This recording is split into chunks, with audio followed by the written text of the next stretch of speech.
Basically طور پہ مفتی سعید کی پوزیشن کو انہوں نے اسٹرینتھن کیا جب انہوں نے تاریخ کے وہاں پر حوالے بھی دیے، حضرت زینب کا بھی انہوں نے حوالہ دیا، انہوں نے مفتی سعید کے استدلال کو انہوں نے وہاں پہ اسٹرینتھن کیا۔ اب یہ ہے کیا چیز، اس کو سمجھنا جو ہے وہ بہت ضروری ہے۔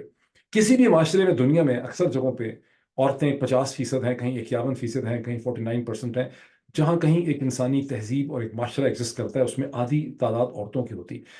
آج سے 1500 سال پہلے، 2000 سال پہلے، 500 سال پہلے، 600 سال پہلے شاید عورت برابر نہیں تھی، لیکن جس عصر حاضر میں 21ویں صدی میں ہم ایگزسٹ کرتے ہیں، وہاں عورت دنیا کے اکثر معاشروں کے اندر پریڈومیننٹلی وہ ایک ایکول سٹیزن ہے، جو پرائم منسٹر ہو سکتی ہے، پریزیڈنٹ ہو سکتی ہے، آرمی کے آفیسر ہو سکتی ہے، ڈاکٹر ہے، گائنیکالوجسٹ ہے، سرجن ہے، اینستھیزیولوجسٹ ہے، وکیل ہے، بار ایسوسیشن کو ہیڈ کرتی ہے۔ عورت برابر شہری ہے، عورت کسی مرد کے پاؤں کی جوتی نہیں ہے۔ عورت اپنی ایگزسٹنس کے لیے اور اپنے وجود کے لیے آدمی کے اوپر ڈپینڈنٹ نہیں ہے۔ عورت بچہ نہیں ہے۔ عورت اپنے جسم کے بارے میں، اپنے مستقبل کے بارے میں، اپنے فیوچر کے بارے میں، اپنی اولاد کے بارے میں، اس نے کس آدمی کے ساتھ رہنا ہے، کس کے ساتھ نہیں رہنا ہے، کس آدمی کے ساتھ وہ ٹھہرے گی، کس کو اس نے چھوڑنا ہے، اپنی مال و دولت کا اس نے کیسے فیصلہ کرنا ہے، اپنے بچوں کے اس نے کیا فیصلے کرنے ہیں، اس نے کیسے انویسٹ کرنا ہے، ان تمام چیزوں میں عورت آدمی سے کمتر نہیں ہے، آدمی کی برابر ہے، وہ ایکول سٹیزن ہے۔ عورت اپنے جسم کے بارے میں فیصلہ کر سکتی ہے، اور جو ساری موومنٹ ہے، میرا جسم میری مرضی، میری باڈی ہے، میرا جسم ہے، اس کے بارے میں فیصلہ کر سکتی ہوں۔ امریکہ کے اندر جو پوری موومنٹ چلی ہے 1970s کے بعد، رو ورسز ویڈ ڈیسیژن کے بعد، جہاں عورت جو ہے اسے ایبورشن کا رائٹ دیا گیا، جو امریکہ کے اندر بہت بڑی ایک ڈویژن ہے، وہ ساری کی ساری اسی ایک سنگولر پوائنٹ کے اوپر کھڑی ہوئی ہے۔ اس چیز کو سمجھنا جو ہے وہ بہت ضروری۔ اب ہم 2024 کے میں ہیں، یعنی جو 21ویں صدی کے پہلے کوارٹر میں، یہاں پر چیزیں زیادہ کھل گئی ہیں۔ یہاں یعنی جب مفتی سعید یہ کہتے ہیں، جیسے غامدی صاحب سپورٹ کرتے ہیں، کہ فقیہ اسلام جو ہیں، جو اسلام کے اسکالرز ہیں، ان کا کنسنسس ہے کہ عورت ہی بتا سکتی ہے، عورت ہی کے ورڈ کو آپ ڈیفر کریں گے، اور عورت جب کہتی ہے کہ اس کو اپنے پتہ ہے، اپنے بارے میں، اس کو اپنے جسم کے بارے میں پتہ ہے کہ میں پریگننٹ ہوں یا میں پریگننٹ نہیں ہوں، میں نے ہم بستری کی تھی یا میں نے ہم بستری نہیں کی تھی، میں شادی کے لیے تیار ہوں یا نہیں ہوں،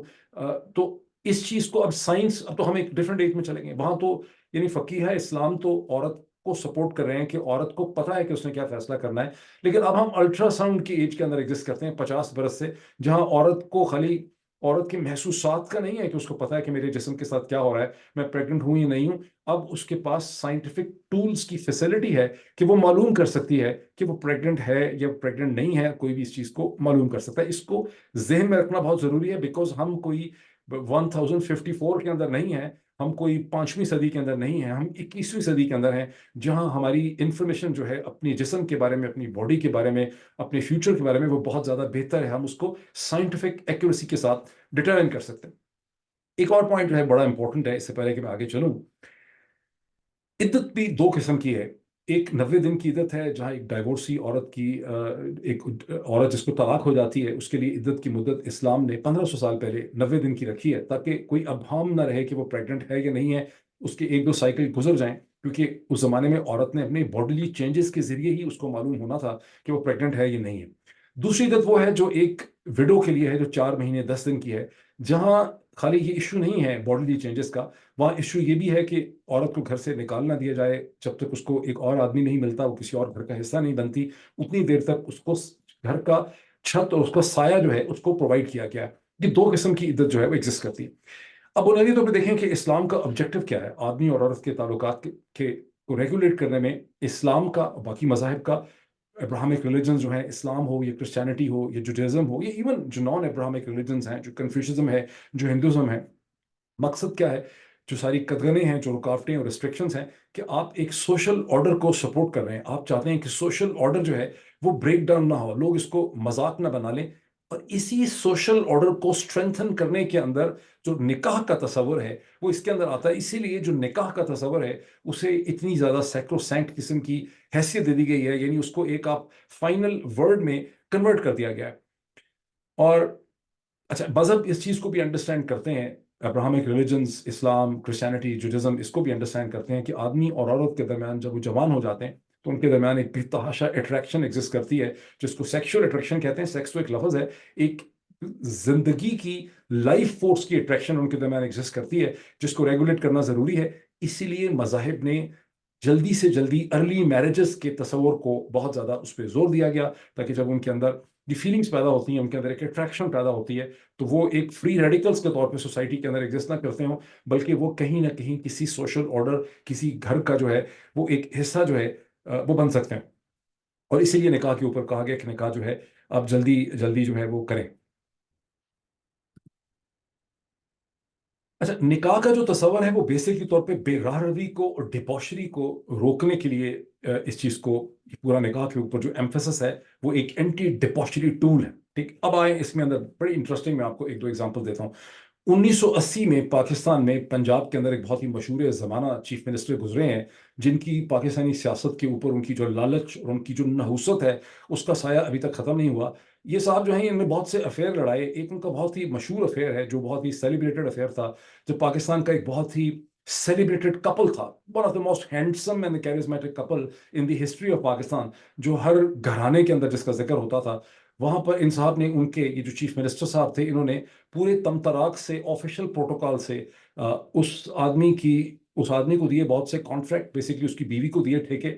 جو اس آدمی کو ملے، اور پھر اس کے بعد انہوں نے اس کے ساتھ پورے آفیشیل پروٹوکال کے ساتھ، جب پورے لاہور شہر کو پتا تھا کہ کون آ رہا ہے کون جا رہا ہے، اس کے ساتھ افیئر لڑایا، جس کے نتیجے میں وہ گھر، وہ گھرانہ، وہ خاندان ٹوٹ گیا۔ اب اس کے بعد، اب آگی بات نکاح کی، اس کے بعد انہوں نے اس عورت کو بھی فارغ کر دیا، ٹھیک۔ اب اگر آپ کو محبت تھی، آپ اس کی رسپیکٹ کرتے تھے، آپ کی کوئی فیلنگس تھیں، کوئی جینوننس تھی آپ کے اندر، تو آپ اس سے شادی کر لیتے۔ جب آپ نے اس کا گھر ہی توڑ دیا تو آپ اس سے شادی کر لیتے۔ اچھا، یہ صاحب اکیلے نہیں ہے، پوری جو پاکستان کی پولیٹیکل کلاس ہے، خاص کر کے ساری ہی ایسی ہے، لیکن خاص کر کے پنجاب اور سندھ کے اندر، کہ آپ افیئر بھی لڑاتے ہیں، اس کا تمطراق بھی کرتے ہیں، اس کا چرچا بھی کرتے ہیں، اور پھر آپ نے شادی اور نکاح بھی نہیں کرنی ہوتی، اور جب بات شادی نکاح پہ آ جاتی ہے، جب آپ کسی کو خراب کرتے ہیں، اس کو یوز کرتے ہیں، اس کو استعمال کرتے ہیں، تو پھر آپ یہ کہتے ہیں کہ اب میرے ماں باپ نہیں مان رہے، اب میری پالیٹکس کا مسئلہ ہے، اب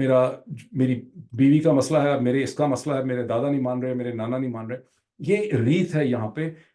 اسی لیے جو ٹریڈیشنل سوسائٹی ہے وہ نکاح کے اوپر بہت زیادہ ایمفیسس کرتی ہے۔ میں نکاح کی امپورٹنس کے اوپر جو ہے وہ بلڈ اپ کر رہا ہوں کہ نکاح کی امپورٹنس اتنی زیادہ کیوں ہے۔ انگریزی فلمیں آپ نے دیکھی ہوں گی، شارٹ ٹرم میرج، جہاں پہ ایک لڑکی کا باپ جو ہے وہ کسی نوجوان کو پکڑ لیتا ہے کہ اگر تم نے میری بیٹی کے ساتھ وقت گزار لیا ہے، یا تم نے اس کے ساتھ کچھ کیا ہے، یا تمہارا پرسنل ریلیشن شپ تھا، تو اب بیٹھو یہاں بیٹھ کے اس کے ساتھ شادی کرو۔ یہ بڑا ایک مزاحیہ تھیم ہے جو آپ کو کئی فلموں میں مل جائے گی، جس کو شارٹ ٹرم میرج کہتے ہیں۔ اور ایک دفعہ جب نکاح ہو جاتا ہے تو پھر ہنکی ڈوری ہے، بات جو ہے وہ ختم ہو گئی، کیونکہ نکاح ہو گیا۔ اسی لیے نکاح کا اسلام کے اندر اتنی اس کو رسپیکٹ دی گئی ہے، اس کو سیکروسینکٹ کہا گیا ہے، اس کو بہت زیادہ ایمفسائز کیا گیا۔ اور وہ جو ہم قصے سنتے ہیں کہ جو 9 مہینے میں بچہ ہونا تھا وہ 6 مہینے میں ہو گیا، وہاں پر بھی نکاح کی اہمیت یہ ہے کہ جب ایک آدمی نے نکاح کر لیا اور اس عورت کو اپنے عقد میں لے لیا، اس نے اس کو قبول کر لیا، تو پھر جو غلطیاں ہوئی تھیں، جو مستی ہوئی تھی، اس ساری مستی اور غلطی کو آپ نے معاف کر دینا ہے۔ کہ خاصا میں نے آپ کو ایک بیک گراؤنڈ دیا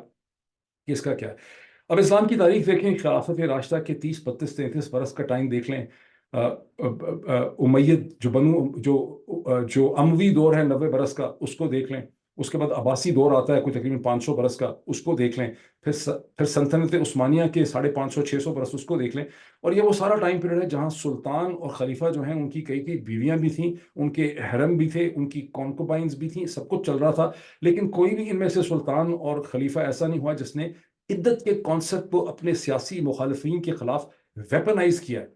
بیویاں بھی بہت تھیں، حرم بھی چل رہے تھے، کونکوبائنز بھی تھیں، پتہ نہیں کیا کچھ تھا، 100 سے زیادہ بچے بھی ہوتے تھے۔ عدت کے کانسیپٹ کو کسی نے ویپنائز نہیں کیا، کم از کم ان کی غیرت جو تھی وہ اس حد تک جو تھی وہ زندہ تھی۔ اب پاکستان کے حکمرانوں نے ماشاءاللہ عدت کو as a weapon, as a tool جو ہے وہ استعمال کر لیا۔ اب میں آؤں سیکنڈ سب تھیم کے اوپر۔ اب میں دیکھ رہا ہوں جتنے سب میں نے دیکھے ہیں، ڈاکٹر شہباز گل، جتنے لوگوں نے اس کے اوپر ویلاگ کیے ہیں، اور بھی میں نے جو ٹویٹر دیکھے ہیں سارے، اس میں بہت غصہ جو ہے وہ لوگوں کا نکل رہا ہے خاور مانیکا کے اوپر، مفتی سعید کے اوپر، جج قدرت اللہ کے اوپر۔ وہ جو ملازم بیچارہ بالکل at the bottom end of the food chain ہے، لطیف، جس کو زبردستی پکڑ کے لایا گیا ہے، اس کے اوپر لوگوں کو غصہ نکل رہا ہے کہ یہ کتنے بے غیرت ہیں، بے شرم ہیں، ان کو شرم نہیں آتی، مر جاتے، یہ نہ کرتے، وہ نہ کرتے۔ دیکھیں، اصل میں we need to get out of that childish reaction. اصل میں ہو کون رسپانسبل ہے اس کے لیے؟ اس کے لیے یہ جو کچھ ہوا، ہم جو ڈرامہ تماشا بدتمیزی ہم دیکھ رہے ہیں، یہ جو ہم بے حرمتی دیکھ رہے ہیں، جو اسلام کے ٹریڈیشنز کو جہاں انسلٹ کیا گیا ہے، جہاں مذہب اور ریاست کو کمبائن کر دیا گیا ایک دفعہ، اس کے لیے خاور مالکہ رسپانسبل نہیں ہے۔ اس کے لیے جج قدرت والا رسپانسبل نہیں ہے، اس کے لیے مفتی سعید رسپانسبل نہیں ہے، اس کے لیے وہ بیچارہ لطیف رسپانسبل نہیں ہے. ہاں البتہ اون چودھری کا اس میں کردار خاصا نیگیٹو و منفی اس لیے ہے کہ اس کی سیاست اس میں انوالو. یہ باقی سارے تو مجبور ہیں، ان کو تو گن پوائنٹ کے اوپر یہاں پہ لایا گیا. رسپانسبل کون؟ رسپانسبل ہے پاکستان کا آرمی چیف عاصم منیر، اس کا لیوٹیننٹ DGISI جنرل ندیم انجم، اور رسپانسبل ہے پاکستان کی سیاست کا سب سے بڑا شیطان نواز شریف. یہ تین بنیادی طور پہ کیریکٹرز ہیں جو اس پورے ڈرامے کے پیچھے کھڑے ہیں. اور نواز شریف کی جو ریکوائرمنٹس ہیں سیاست کی، جس کا مقصد یہ ہے کہ آپ نے عمران خان کو بد کردار شو کرنا ہے، کیریکٹر لیس شو کرنا ہے، تاکہ پنجاب کے اندر جو بے وقوف ووٹر ہے اس کو یقین دلایا جا سکے. یہ بیسکلی یہ سمپل سے ڈائنامکس ہیں. آگے پیچھے اپنا وقت جو ہے وہ ہمیں ضائع نہیں کرنا چاہیے. ویلکم کس نے کیا ہے اس ڈیسیشن کو؟ اس کو جہاں بہت لوگوں نے کنڈیم کیا ہے انکلوڈنگ دی HRCP، اس کو ویلکم صرف انہی لوگوں نے کیا ہے جو PMLN کے یا تو سیاستدان ہیں یا ان کے چھوٹے موٹے ہیں یا ان سے نتھی جو بہت سے میڈیا کے کرائے کے ٹٹو ہیں ذرائع ابلاغ کے، انہوں نے اس چیز کو اب تک میں نے جو دیکھا ہے ویلکم کیا. اچھا اب اس میں سے کچھ کنکلوژن ہم نے ڈرا کرنے ہیں. کنکلوژن نمبر 1 2 3 4 کر کے پہلا جو امپورٹنٹ کنکلوژن ہے اس پوری سچویشن سے جو آپ کو پتہ چلتا ہے وہ یہ ہے کہ پاکستان کے جو فوجی حکمران ہیں اور جنرل صاحبان ہیں اور ان کے جو چھوٹے موٹے ہیں بریگیڈیئر کرنل یا جو بھی انٹیلیجنس کے لوگ ہیں، انہیں پاکستان کے کرمنل جسٹس سسٹم کے اوپر کتنا مکمل کنٹرول پینیٹریشن حاصل ہے کہ وہ کسی بھی عدالت سے، اسپیشل کورٹ سے، جیل کے اندر ہو یا جیل سے باہر ہو، وہ اس سے، اور ہائی کورٹس ہوں، ان سے اپنی مرضی کے منشا کے فیصلے وہ کروا سکتے ہیں. فوراً سے یہ جو عدت کیس تھا اس کے خلاف عمران خان کے وکلا نے ایک اسٹے آرڈر لیا ہوا تھا اسلام آباد ہائی کورٹ سے. وہاں پر چیف جسٹس جناب آنریبل عامر فاروق صاحب نے پہلے اسٹے آرڈر دیا ہوا تھا، پھر ان سے ظاہر زبردستی کروا کے وہ اسٹے آرڈر ختم کر لیا گیا، ورنہ یہ کیس جو ہے یہ رکا ہوا تھا. یہ سب کچھ ابھی جنوری 2023 میں ہوا ہے. تو صرف اسپیشل کورٹ ہی ان کے کنٹرول میں نہیں ہے، ہائی کورٹس بھی ان کے کنٹرول میں. اچھا دوسری چیز جو ہے وہ کیا ہے کہ ڈیسپریشن، یعنی کس حد تک یہ جو پاکستان کے فوجی حکمران اور نواز شریف ہیں اس سٹیج پہ یہ کتنے ڈیسپریٹ ہیں، کتنے ہیجان کے اندر ہیں، کتنے مجبور ہیں اپنی سیاسی ضروریات کے ہاتھوں. وہ جو اردو میں کہتے ہیں نا کہ سب کچھ بھٹی میں جھونک دیا، جس کا بیسک ویژولائزیشن اور تصور یہ ہے کہ دسمبر کی یا جنوری کی برفانی قسم کی ٹھنڈ ہے، باہر برف پڑی ہوئی ہے، اور آپ جو ہے اس برف سے نجات حاصل کرنے کے لیے بھٹی میں پہلے تو لکڑی پھینکی، پھر گیلی لکڑی پھینکی، پھر آپ نے جو اس کمرے میں اپنے گھر میں فرنیچر تھا اس کو اس میں پھینکا، کاغذ پھینکے، کپڑے پھینکے، ان دی اینڈ آپ نے جوتا موزہ اپنا سب پھینکا اور ننگے ہو کے آپ اس آگ کے سامنے بیٹھ گئے تاکہ صبح کا سورج نکلے تو کہیں سے کوئی ریلیف آپ کو جو ہے وہ ملے. اور یہی وہ ان کی ڈیسپریشن ہے کہ انہوں نے اس کے اندر سب کچھ پھینک دیا. ایک رات ہم نے بھی ایسی گزاری تھی کالج کے زمانے میں. FSC کے بعد ہم لوگ چلے گئے ناران، کاغان سے آگے ناران، ناران سے آگے چلے گئے جھیل سیف الملوک. اس زمانے میں اس کے گرد ایک کمرہ ہوتا تھا، اب تو بہت کچھ بن چکا ہے. ایک چھوٹا سا وہاں پہ ایک کمرے کا ریسٹ ہاؤس تھا. رات کو پڑ گئی برف، میرے ساتھ 3 4 لڑکے تھے FSC کے کالج کے، اور اتنی شدید برف پڑی کہ ہم میں سے ایک کو تو اس کی ٹانگوں کا پیرالسس ہو گیا اس ٹھنڈ سے. اور جو کچھ ہمارے پاس تھا، وہاں ایک چھوٹا سا آتش دان تھا، اس میں ہم نے لکڑیاں جلائیں، اپنے پاس جو بھی کاغذ تھا، بیگ ہمارے پاس جو بیک پیک تھے وہ جلائے. صبح ہمیں خیر آرمی سے وہاں مدد مل گئی، بیکاز وہ آرمی کے باقی لڑکے جو تھے ان کے آرمی کے کوئی کرنل بریگیڈیئرس کے بیٹے تھے. تو بہرحال ہمیں وہاں پہ کچھ پہلے اسکاؤٹ سے مدد ملی، پھر آرمی نے ہمیں مدد کی، پھر ان کو وہاں سے نکالا ہیلی کاپٹر کے ذریعے. اور مجھے یاد ہے کہ اس زمانے میں ایک گانا ہوتا تھا بالی ووڈ کا، وہ رات جو رات ہم نے گزاری مر کے وہ رات تم نے گزاری ہوتی. وہ اصل میں تو گانے کا تعلق محبت سے تھا، لیکن ہمارا جو ریممبرنس تھی اس گانے میں وہ ٹھنڈ کے ساتھ اس کا تعلق تھا. اب یہاں پر پاکستان کے جرنیلوں نے کیا کیا ہے کہ وہ رات جو ہم نے گزاری مر کے وہ رات تم نے گزاری ہوتی، یہ اتنے یہ اتنے ڈیسپریٹ ہیں. میں ڈیسپریٹ کا اردو لفظ کوئی ڈھونڈ رہا ہوں کہ یہ اتنے مجبور ہو چکے ہیں اپنی سیاست کی، اپنی گندی سیاست کے ہاتھوں، کہ انہوں نے اس گندی آگ کی بھٹی کے اندر میجر میجر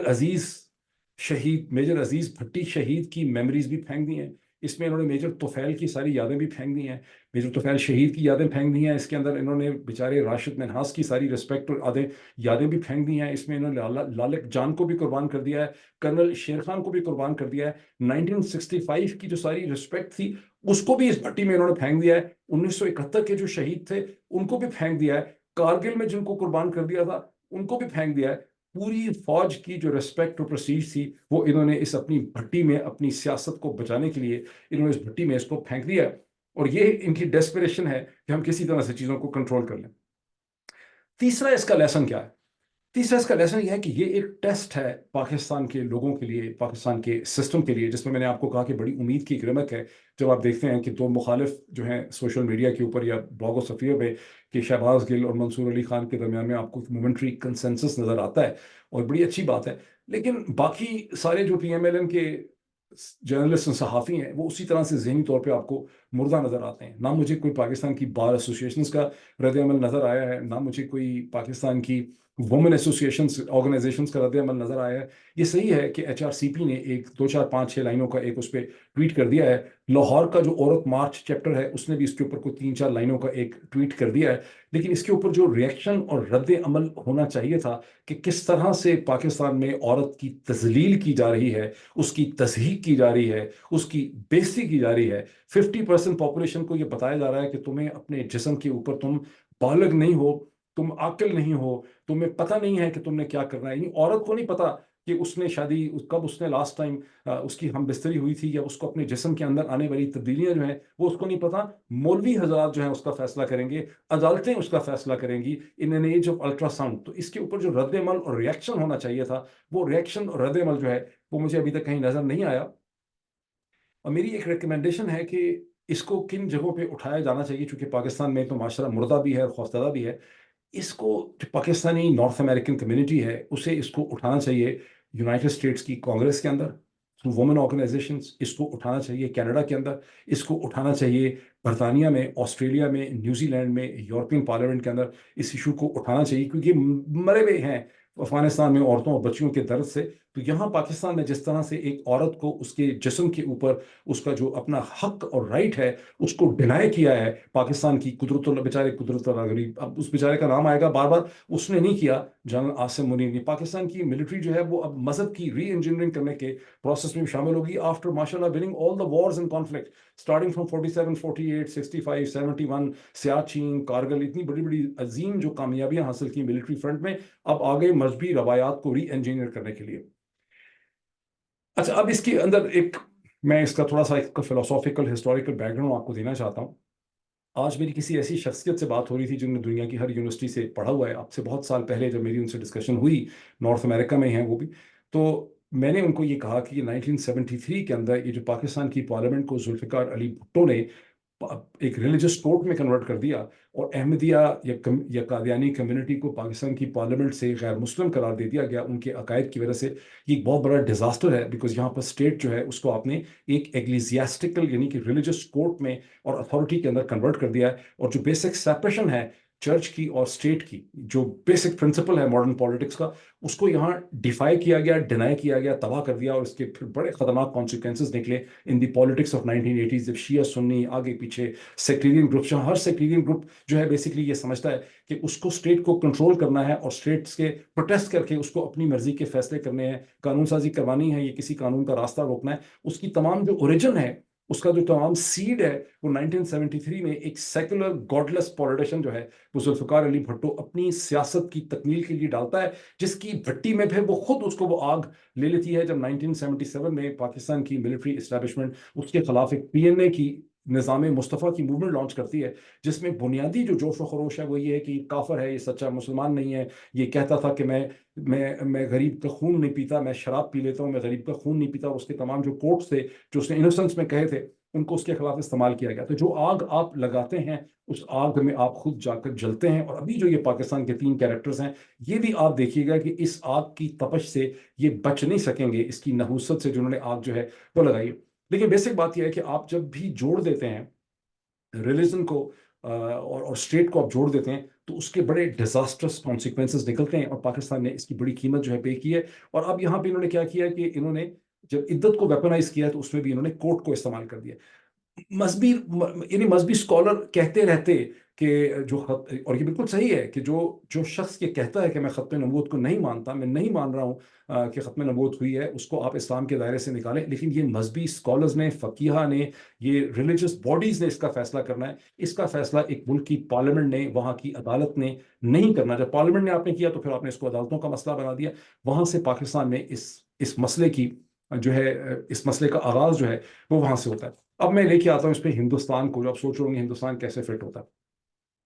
ہندوستان میں آر ایس ایس اور بی جے پی کی جو ساری پالیٹکس ہے، جو رائز ٹو پاور ہے اسٹارٹنگ فرام 1980s، اسپیشلی جو رتھ یاترا ہوئی، رام رتھ یاترا یا ایودھیا کی طرف جو رتھ یاترا انہوں نے کی، اور اس کے بعد رام جنم بھومی کے ایشو کو جس طرح سے ایکسپلائٹ کیا گیا، جس کا الٹیمیٹ کلبینیشن اینڈ پہلا اٹیک 1991 کا 1991 کا بابری مسجد جس میں ڈیمولش نہیں ہوئی تھی، دوسرا 1992 کا جس میں بابری مسجد کو تباہ کر دیا گیا، اس پوری موومنٹ کے ذریعے انہوں نے جو ہندو ووٹ بینک ہے اس کو انہوں نے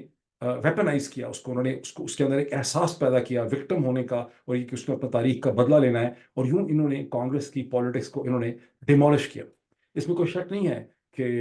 انہوں نے بہت اچھا اکنامکلی بھی پرفارم کیا نریندر مودی نے، لیکن یہ جو اکنامک پرفارمنس ہے ہندوستان کی، یہ اس کا آغاز بی جے پی نے نہیں کیا، اس کا آغاز نرسمہا راؤ کی جو 1991 کی لبرلائزیشن ریفارمز ہیں ہندوستان کی اکانومی کی، جس میں اس وقت ان کے فائنانس منسٹر منموہن سنگھ تھے، جو بعد میں ہندوستان کے ٹوائس پاپولر پرائم منسٹر بنے سونیا گاندھی کی وجہ سے، تو وہ آغاز وہاں سے اس کا ہوا تھا۔ اس کے بعد ہندوستان اسٹیڈلی ایک economic reform, economic openness, liberalisation اور انویسٹمنٹ کی پالیسیز کے اوپر چل رہا ہے۔ اس میں اس کی بہتر مینجمنٹ کی کریڈیبلٹی آپ دے سکتے ہیں، لیکن اس کی ڈائریکشن جو ہے وہ نرسمہا راؤ کی ریفارمز نے سیٹ کر دی تھی۔